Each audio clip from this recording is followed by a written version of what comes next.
Intellectual property creation and management for emerging growth technology companies. Managing the intellectual property portfolio.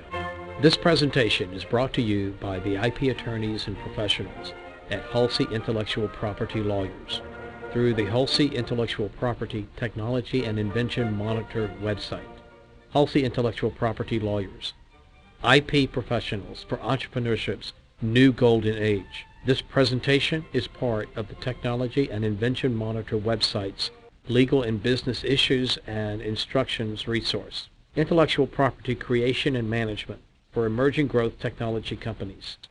Managing the intellectual property portfolio. Let's begin the presentation. We'll take a view of the management structures necessary to extract the value from and manage the expenses, the costs, the corporate assets relative to the harvest of inventions and invention disclosures and creative ideas that have arisen from the activities that we described in Module 5 of motivating intellectual property performance. In Module 7, we'll talk about the financial performance relating to the management exercises and the management operations that we're discussing here. So what are the right processes necessary to obtain the greatest amount of value from the creative activities that a company pursues relative to its intellectual property rights? These right processes recognize that companies operate on different paradigms. Depends on what their market is, it depends on what their product strategy is, it depends on what the corporate history is. Are we talking about a startup? Are we talking about an established company? Are we talking about a purely domestic company in the United States? Are we talking about a multinational company? Are we talking about a company that contracts principally with the federal government or with other governments? Are we talking about companies who solely contribute and sell products to individuals for the small home office? Well, what is the paradigm for a company affects their intellectual property rights? What is the market? Is this a narrow market? Is this a very broad market? These are other considerations that affect what goes on in the management of a company's intellectual property portfolio. The management of an intellectual property portfolio also recognizes that an innovation or invention can occur in a number of different ways. One may be, for example, in the way of a breakthrough product or breakthrough development versus incremental development. In incremental development, such as, for example, in the personal computer industry, where much of the early innovation has taken place, today we're talking about small inventions, ways to become better, faster, cheaper. In the personal computer market, or breakthrough technologies that may exist even perhaps in the computer industry. What seems to be a breakthrough these days, even though in some ways it's incremental, is the market for and the technology relating to the tablet PC and the environment that's relating to that. Is that incremental or is it breakthrough? Many people would say that it's more incremental than breakthrough, but there are things that you can do with the tablet that you can't do with a traditional notebook computer. So understanding the way that innovation can occur may very well affect the type of portfolio management that a company undertakes. There may be simultaneous discoveries that occur completely independently. Some of the more interesting stories of innovation that relate to the development of portfolio, the relating to the development of inventions, happens in Silicon Valley, such as the creation or the understanding of Philo Farnsworth and the creation of the television, or the creation of the microwave, how that came out of the World War II creation of microwave antennas, and some of the discoveries that relate to the use of technology.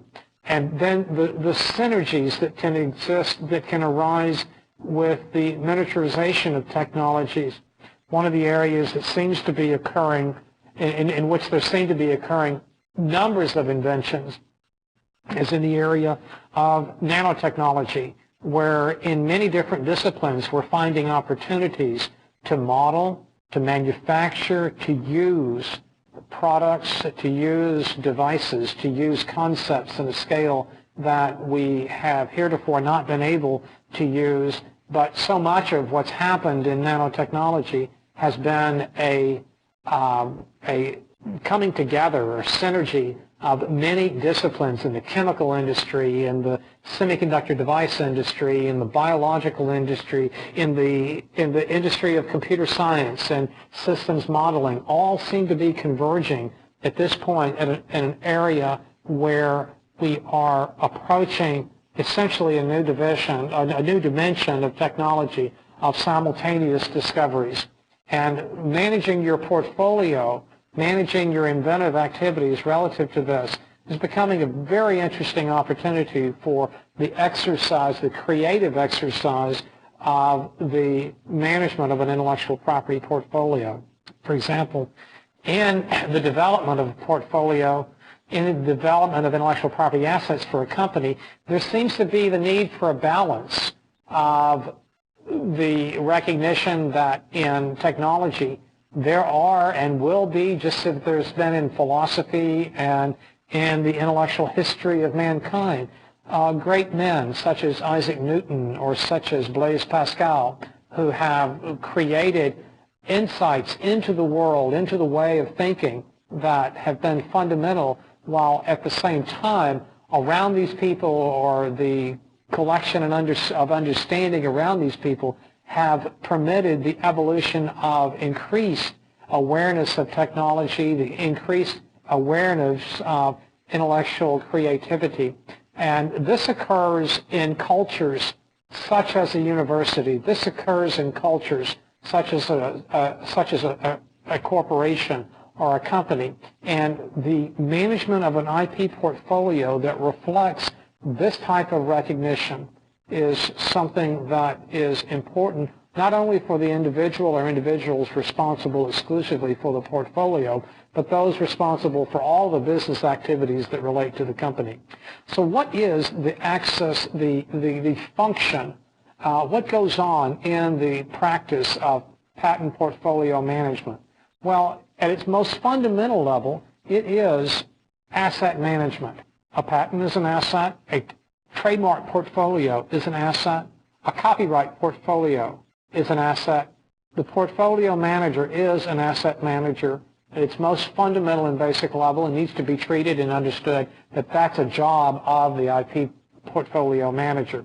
At the same time, the portfolio manager has something of a preemptive role or proactive role in making sure that in the management of this asset, he is the eyes and ears of the company oftentimes as to the intellectual property rights of others.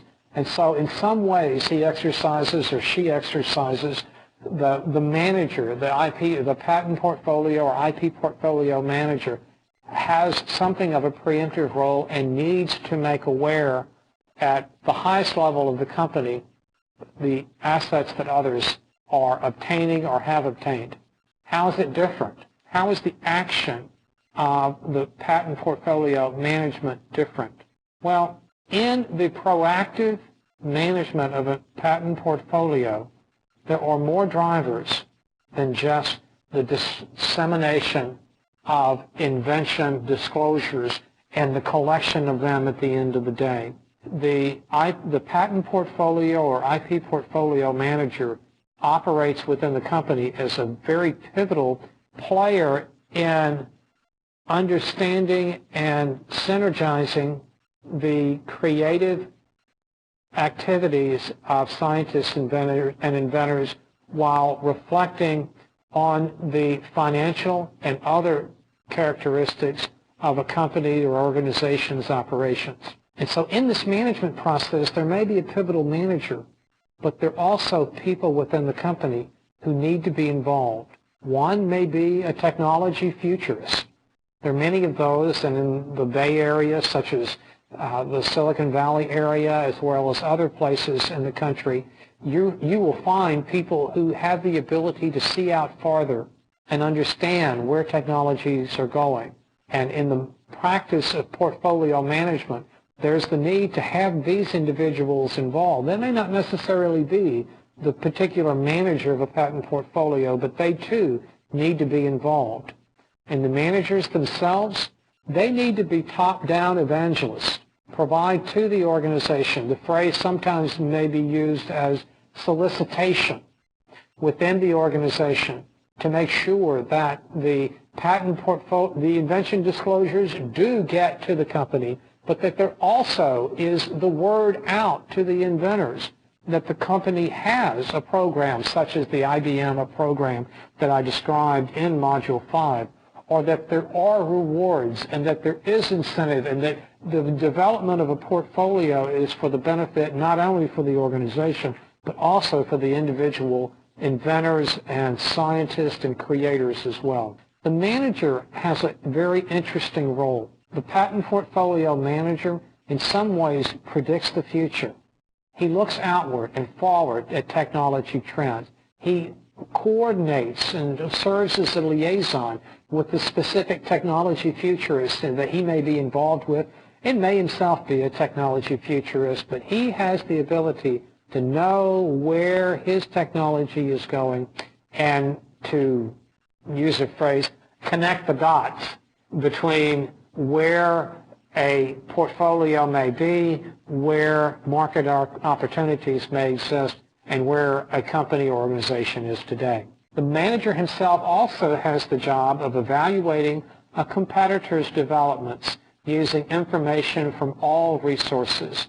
And I'll be describing in a later course some of those tools and how you can use not only the information in those tools, but some powerful analytical visualization techniques for the purpose of taking this information and identifying trends, or identifying heredities for a particular patent, identifying global coverage of a particular invention, patent application or patent.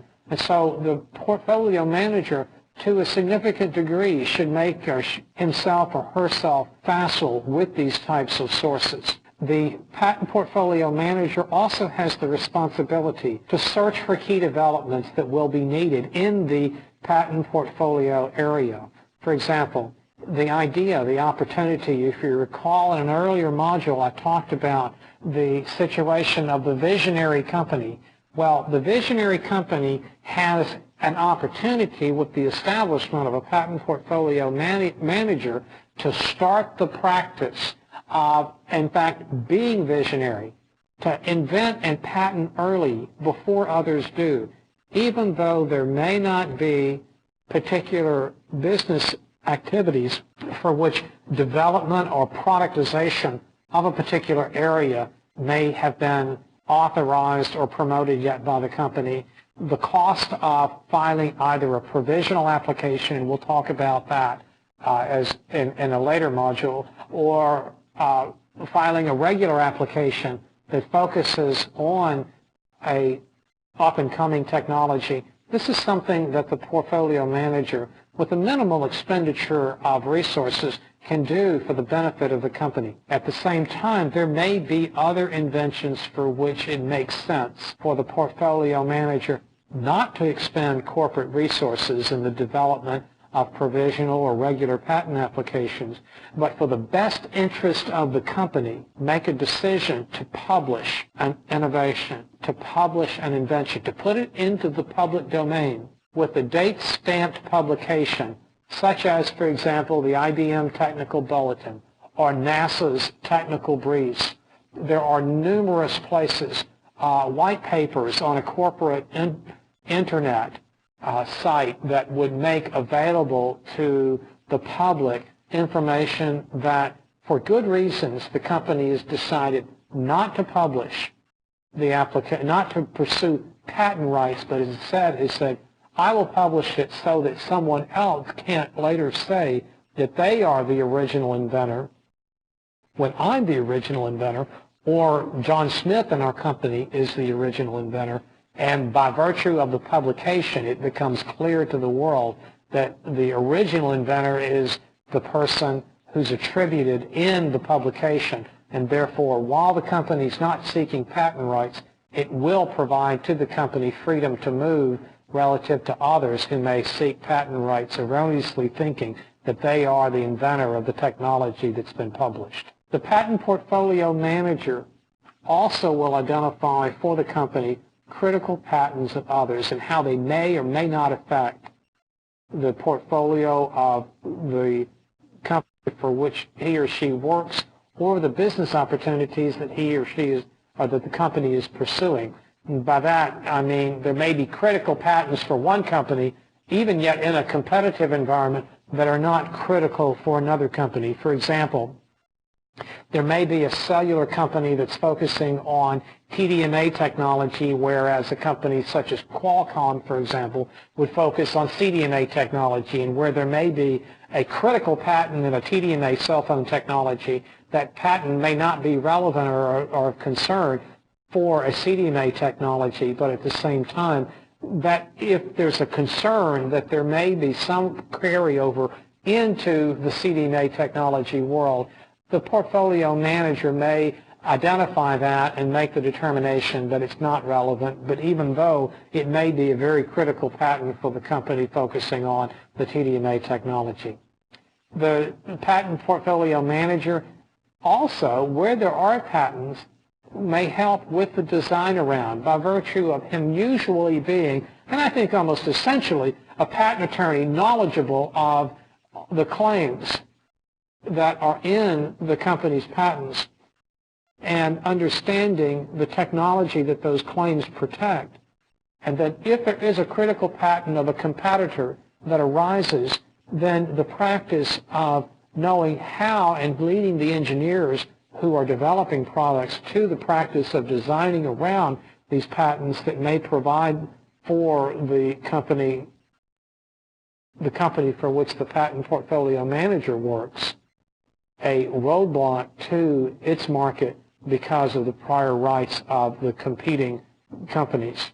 The patent portfolio manager also assists with the invalidation of others' patents, or if it's not possible to either design around a competitive patent or to invalidate a competitive patent, at that point, patent portfolio manager has the opportunity, with his superior knowledge of the company's patent portfolio, with his superior knowledge of the patent law, how to obtain the type of license necessary for securing the intellectual property rights from the critical patent holder in order for his company, in order for the patent portfolio manager's company to continue to pursue the market that his company is pursuing and still make the necessary profit it must make.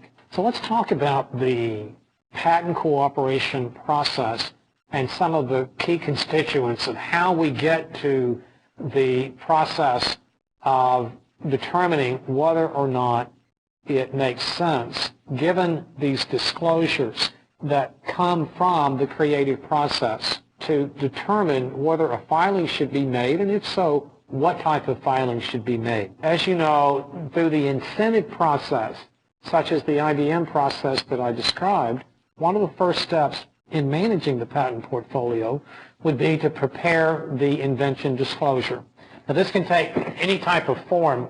When we get to the anatomy of a patent application course, I'll present to you one or more examples of such a disclosure that may have some questions that could be asked of the inventor that would be a simple, straightforward form that could be used for the purpose of establishing this disclosure. Once the disclosure has been received, the next step in the process is to evaluate the invention. From the evaluation of the invention, it's possible to take the next step, and that is to provide to a PC meeting, a patent committee meeting, a set of invention disclosures that can be evaluated, and we'll talk in a minute about who plays a part in that activity for the purpose of determining which patents should be pursued and which patents should not be pursued. And then from that point, this is where the functions of the patent portfolio manager begin to focus almost exclusively, if not exclusively, on the contributions of the individual.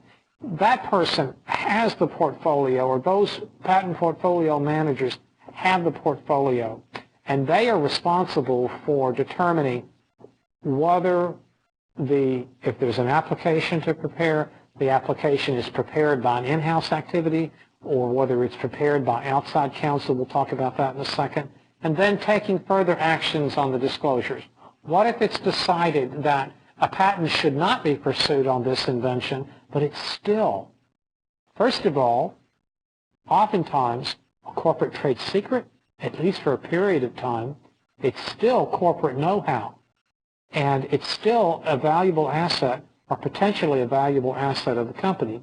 And so the portfolio manager needs to make a decision and help implement the steps in carrying out that decision for the benefit of the company. And along these lines, as I've described in the dynamic patent process, that the management also includes assessing the offensive use of patents, not only for the benefit of the company, but the offensive use of patents that others may have.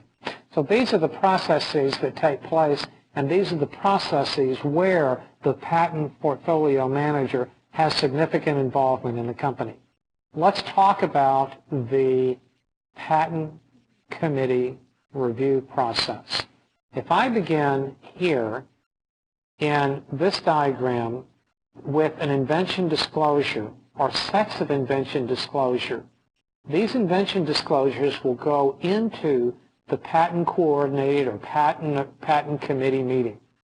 At that meeting, there are some key contributions to be made by a number of people in the organization. Now, given the size of the organization, these functions may be performed by the same individual, but these functions need to be performed whether they're by the same or a smaller set of individuals, or if they are by more individuals. So let's review what they are. One is to receive into the committee, either by live or meeting participation, the recommendations of the engineering managers as to the value or potential value of the invention described in invention disclosure. There is further the recommendation by the IP attorneys, particularly those responsible for the patent portfolio to which an invention disclosure may relate. There may be a general manager survey form or other type of input at the highest level to determine whether there are, from those who see the farthest or have the ability to see the farthest, such as the general managers or the CEO of the company, as to whether or not this particular patent or technology relates to an effort that the company is continuing to pursue. And then normally there are guidelines and checklists, and when we talk about the anatomy of the patent and what goes into the patent, we'll be talking about these guidelines and checklists for the purpose of determining whether or not a patent should be taken to a particular next step. And these are potentially mechanical in nature, but at least they provide a mechanism to make sure that a consideration as to whether a patent invention disclosure should be published. We talked about the reasons for publication, whether it should be kept solely as a trade secret, or whether a patent application should be obtained. And so out of this meeting is a decision as to one of these options: the publication, the retention as a trade secret, or the preparation of a patent application. And these days, based on the policy that a corporation may undertake as to whether or not the application should be published or should be filed as a provisional application or as a regular application under the United States laws for those to be filed in the United States. And then the further decision to be made is whether the in-house legal staff or outside counsel will prepare the patent filing. And from this point, these processes, every one of the invention disclosures that are reviewed in the patent coordinator meeting will go through a process to one degree or another relative to each one of these inputs and each one of these decisions that come from the meeting. As a result of these efforts, cumulatively over time, a company will create a patent portfolio. And as I mentioned, some of these activities that the patent portfolio manager has to deal with address both patents that have substantial value and those that have lost value. For those that have lost value in a particular portfolio, over time a company may create a very substantial portfolio, and for those that have lost value, there may be those that are short-lived and irrelevant. There also may be those that are simple solutions to specific problems. There may be patents on strategic technologies that are important for the company, and these patents require a different treatment. They may be market-based. These patents may cover, for example, competitors and substitutors for a particular product or line of endeavor for a company. They may involve the assets of complementers. By that is meant the structures and functions and business assets that are necessary to take a product to the marketplace. And in the next module, we'll talk about the technology or the innovation utilization process and how the concept of complementary assets relates to the decisions that are being made that need to be made by the patent portfolio manager. There may be inventions that are of importance to downstream customers, and there may be those that are of importance to upstream suppliers or vendors to the company. And these patents may be used for a number of reasons, not the least of which may be to cross-license from a vendor or license to a vendor for the purpose of reducing the cost to the inventor or to the company of the supplies and services that the vendor provides, giving the vendor the ability to go out in the marketplace and obtain better results, better financial results from the use of these intellectual property rights. And then the patents on strategic technologies you may find in that portfolio corporate-based technical jewels. These are the most important patents.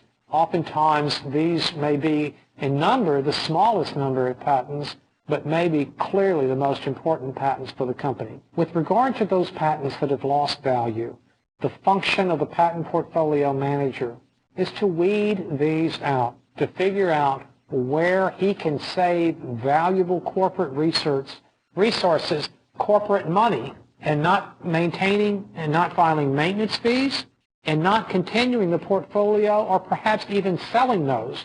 Remember, a patent that may be of little value to one company may be of substantial value to another. Perhaps the best thing that that company can do through the patent portfolio manager is sell or maybe donate the patent. When we talk about licensing of patents, we'll talk about the donation of patent rights and intellectual property rights to nonprofit organizations like universities. And that may be a thing that an action that a patent portfolio manager can pursue for the benefit of his company. For those that are of the highest value and most strategic benefit to the company, the patent portfolio manager can take these technologies and may use them for acquiring disruptive technologies through cross-licensing, or may be focused on these technical jewels and indicate to the business managers and those running the company the critical importance of taking these valuable patent rights and these valuable innovations and developing them further for the purpose of identifying a market position that could yield significant financial results for the company in the future. And so in summary, in this module, we have discussed the patent portfolio management, functions, and roles. What these portfolio functions are, who the participants are, the part they play in the patent committee meeting.